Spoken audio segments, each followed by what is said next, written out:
आप सुनने जा रहे हैं महादेवी वर्मा जी की लिखी कहानी गौरा। गौरा मेरी बहन के घर पली हुई गाय की व्यसंधी तक पहुंची हुई बछिया थी। व्यसंधी का मतलब होता है किशोर अवस्था तक। उसे इतने स्नेह और दुलार से पाला गया था कि वह अन्य गौवत्साओं से कुछ विशिष्ट हो गई थी। बहन ने एक दिन कहा, तुम इतने पशु पक्षी पालती हो, एक गाय क्यों नहीं पाल लेती जिसका कुछ उपयोग भी हो।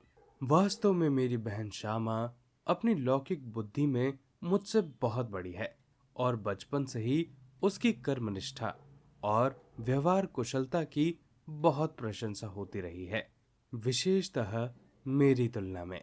यदि वह आत्मविश्वास के साथ कुछ कहती है तो उसका विचार संक्रामक रोग के समान सुनने वाले को तत्कालिक प्रभावित करता है।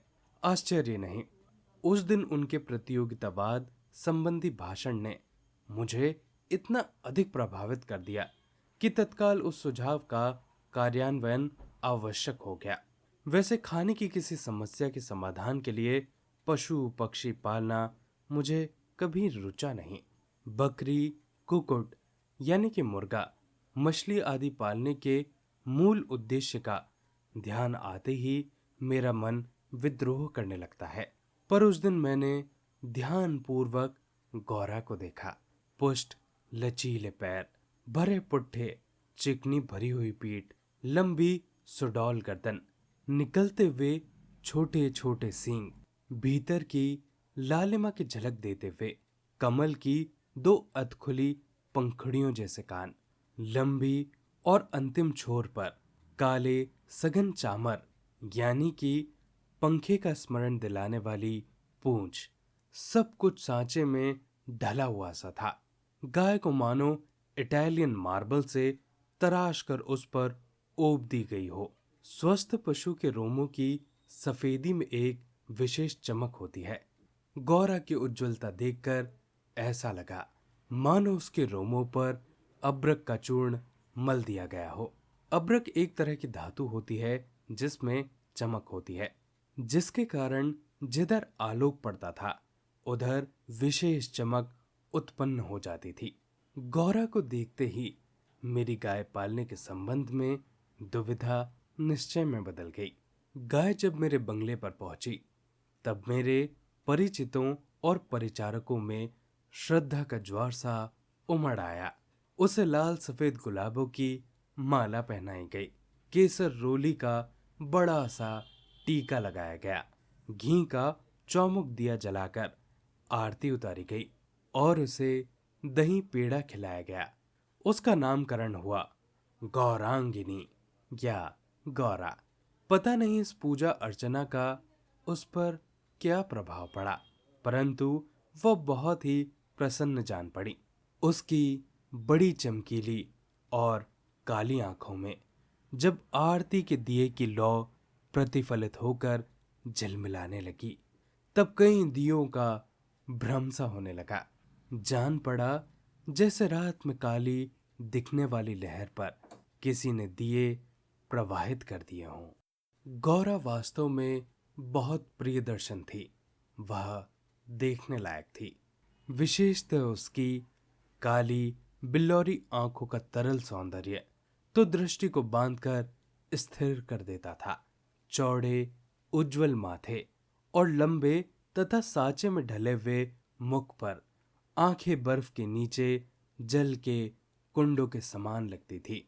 उसमें एक अनोखा विश्वास का भाव रहता था। गाय के नेत्रों में हिरण के नेत्रों जैसा चकित विस्मय न होकर एक आत्मविश्वास ही रहता है। उस पशु को मनुष्य से यातना ही नहीं, निर्मम मृत्यु तक प्राप्त होती है, परंतु उसकी आंखों के विश्वास का स्थान ना विस्मय ले पाता है ना आतंक। महात्मा गांधी ने गाय करुणा की कविता है क्यों कहा, उसकी आंखें देखकर ही समझ में आ सकता है। गौरा की अलस मंथर यानी कि धीमी चाल की गति से तुलना करने योग्य बहुत ही कम वस्तुएं हैं। तीव्र गति में सौंदर्य है, परंतु वह मंथर गति के सौंदर्य को नहीं पता। बाण की तीव्र गति क्षण भर के लिए दृष्टि में चकाचौंध उत्पन्न कर सकती है, परंतु मंद समीर से फूल का अपने व्रत पर हौले हौले हिलना दृष्टि का उत्सव है। कुछ ही दिनों में वह सबसे इतनी हिल मिल गई कि अन्य पशु पक्षी उसकी लघुता और उसकी विशालता का अंतर ही भूल गए। कुत्ते बिल्ली उसके पेट के नीचे और पैरों के बीच में खेलने लगे। पक्षी उसकी पीठ और माथे पर बैठकर उसके कान तथा आंख खुजाने लगे। वह भी स्थिर खड़ी रहकर और आंखें मूंद कर मानो उनके संपर्क सुख की अनुभूति में खो जाती थी। हम सबको वह आवाज से ही नहीं, पैरों की आहट से भी पहचानने लगी। समय का इतना अधिक बोध उसे हो गया था कि मोटर के फाटक में प्रवेश करते ही वह बा बा की ध्वनि से हमें पुकारने लगती। चाय नाश्ता तथा भोजन के समय भी वह इतनी परिचित थी कि थोड़ी देर कुछ पानी की प्रतीक्षा करने के उपरांत रंभा रंभा कर घर सर पे उठा लेती थी। उसका हमसे साहचर्य जनित लगाव मानवीय स्नेह के समान ही निकटता चाहता था। निकट जाने पर वह सहलाने के लिए गर्दन आगे बढ़ा देती, हाथ फेरने पर अपना मुख आश्वस्त भाव से कंधे पर रखकर आंखें मूंद लेती। जब उससे कुछ दूर जाने लगते तब गर्दन घुमा घुमा कर देखती रहती। आवश्यकता के लिए तो उसके पास एक ही ध्वनि थी, परंतु उल्लास, दुख, उदासीनता, आकुलता आदि की अनेक छाया छवियां उसकी बड़ी और काली आंखों में तैरा करती थी। 1 वर्ष के उपरांत गौरा एक पुष्ट सुंदर वत्स की माता बनी। वत्स अपने लाल रंग के कारण गेरू के पुतले सा जान पड़ता था। उसके माथे पर पान के आकार का श्वेत तिलक और चारों पैरों में खुरों के ऊपर सफेद वलय ऐसे लगते थे मानो गेरू की बनी वत्स मूर्ति को चांदी के आभूषणों से अलंकृत कर दिया गया हो। बछड़े का नाम रखा गया था लाल मणि, परंतु उसे सब लालू के संबोधन से पुकारने लगे। माता पुत्र दोनों निकट रहने पर हिम राशि और जलते अंगारे का स्मरण कराते थे। अब हमारे घर में मानो दुग्ध महोत्सव आरंभ हुआ।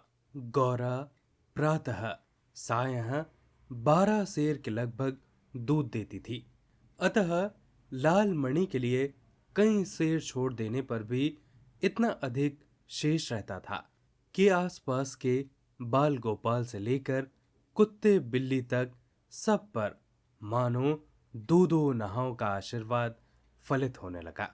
कुत्ते बिल्लियों ने तो एक अद्भुत दृश्य उपस्थित कर दिया था।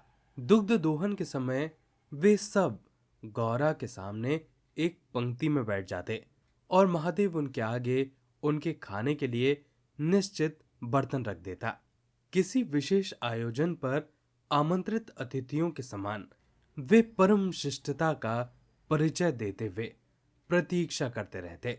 फिर नाप नाप कर सबके पात्रों में दूध डाल दिया जाता, जिसे पीने के उपरांत वे सब एक बार फिर अपने अपने स्वर में कृतज्ञता ज्ञापन सा करते हुए वह गौरा के चारों ओर उछलने कूदने लगते। जब तक कि वे सब चले न जाते गौरा प्रसन्न दृष्टि से उन्हें देखते रहती। जिस दिन उनके आने में विलंब होता वह रंभा रंभा कर मानो उन्हें पुकारने लगती, पर अब दुग्ध दोहन की समस्या कोई समाधान चाहती थी। नौकरों में नागरिक तो दोहन करना जानते ही नहीं थे और जो गांव से आए थे वह अनभ्यास के कारण यह कार्य इतना भूल चुके थे कि घंटों लगा देते थे। गौरा के दूध देने के पूर्व जो ग्वाला हमारे यहाँ दूध देता था, जब उसने इस कार्य के लिए अपनी नियुक्ति के विषय में आग्रह किया तब हमने अपनी समस्या का समाधान पा लिया। 2-3 मास के उपरांत गौरा ने दाना चारा खाना बहुत कम कर दिया और वह उत्तरोत्तर दुर्बल और शिथिल रहने लगी। चिंतित होकर मैंने पशु चिकित्सकों को बुलाकर दिखाया।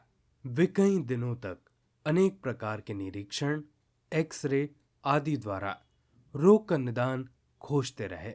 अंत में उन्होंने यह निर्णय दिया कि गाय को सुई खिला दी गई है, जो उसके रक्त संचार यानी कि ब्लड सर्कुलेशन सिस्टम के साथ हृदय तक यानी कि हार्ट तक पहुंच गई है।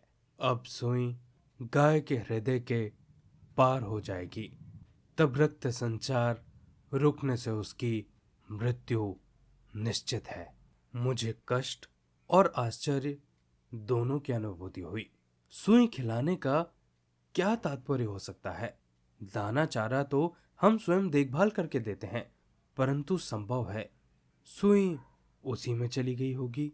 पर डॉक्टरों के उत्तरों से यह ज्ञात हुआ कि दाने चारे के साथ गई हुई सुई गाय के मुख में ही छिदकर रह जाती है। गुड़ की बड़ी डली के भीतर रखी हुई सुई ही गली के नीचे उतर जाती है और अंततः रक्त संचार में मिलकर हृदय में पहुंच सकती है। अंत में एक ऐसा निर्मम सत्य उद्घाटित हुआ जिसकी कल्पना भी मेरे लिए संभव नहीं थी। प्रायः कुछ ग्वाले ऐसे घरों में जहां उनसे अधिक दूध लिया जाता है, गाय का आना सह नहीं पाते। अवसर मिलते ही वे गुड़ में लपेटकर सुई उसे खिलाकर उसकी असमय मृत्यु निश्चित कर देते हैं। गाय के मर जाने पर उन घरों में वे पुनः दूध देने लगते हैं। सुई की बात ज्ञात होते ही ग्वाला एक प्रकार से अंतर्ध्यान हो गया, गायब हो गया। अतः संदेह का विश्वास में बदल जाना स्वाभाविक था। वैसे उसकी उपस्थिति में किसी कानूनी कार्रवाई के लिए आवश्यक प्रमाण जुटाना असंभव था। तब गौरा का मृत्यु से संघर्ष आरंभ हुआ, जिसकी स्मृति मात्र से आज भी मन सिहर उठता है। डॉक्टरों ने कहा, गाय को सेव का रस पिलाया जावे तो सुई पर कैल्शियम जम जाने और उसके न चुभने की संभावना है। अतः नित्य कहीं कहीं सेर सेबों का रस निकाला जाता और नली से गौरा को पिलाया जाता। शक्ति के लिए इंजेक्शन पर इंजेक्शन दिए जाते। पशुओं के लिए इंजेक्शन के लिए सूजे के समान बहुत लंबी मोटी सीरिंज तथा बड़ी बोतल भर दवा की आवश्यकता होती है। अतः वह इंजेक्शन भी अपने आप में शल्य क्रिया जैसा यातनामय हो जाता था। पर गौरा अत्यंत शांति से बाहर और भीतर दोनों ओर की चुभन और पीड़ा सहती थी। केवल कभी कभी उसकी सुंदर पर उदास आंखों के कोनों में पानी की 2 बूंदें छलकने लगती थी। अब वह उठ नहीं पाती थी, परंतु मेरे पास पहुंचते ही उसकी आंखों में प्रसन्नता की छाया सी तैरने लगती थी। पास जाकर बैठने पर वह मेरे कंधे पर अपना मुख रख देती और अपनी खुरदुरी जीभ से मेरी गर्दन चाटने लगती थी। लालमणि बेचारे को तो मां की व्याधि और आसन्न मृत्यु का बोध नहीं था। उसे दूसरी गाय का दूध पिलाया जाता, जो उसे रुचता नहीं था। वह तो अपनी मां का दूध पीना और उससे खेलना चाहता था। अतः अवसर मिलते ही वह गौरा के पास पहुंचकर या अपना सर मार मार कर उसे उठाना चाहता था।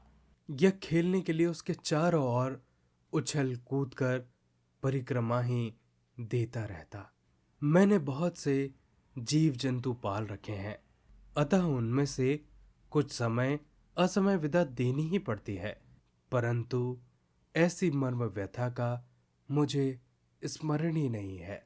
इतनी हष्ट पुष्ट सुंदर दूध से उज्जवल पैस्वनी गाय यानी दूध देने वाली गाय अपने इतने सुंदर चंचल वत्स को छोड़कर किसी भी क्षण निर्जीव और निश्चेष्ट हो जाएगी, यह सोचकर भी आंसू आ जाते थे। लखनऊ, कानपुर आदि नगरों से भी पशु विशेषज्ञों को बुलाया। स्थानीय पशु चिकित्सक तो 2-3 बार आते रहे, परंतु किसी ने भी ऐसा उपचार नहीं बताया जिससे आशा की किरण मिलती। निरुपाय मृत्यु की प्रतीक्षा का मर्म वही जानता है जिसे किसी असाध्य और मरणासन्न रोगी के पास बैठना पड़ा हो।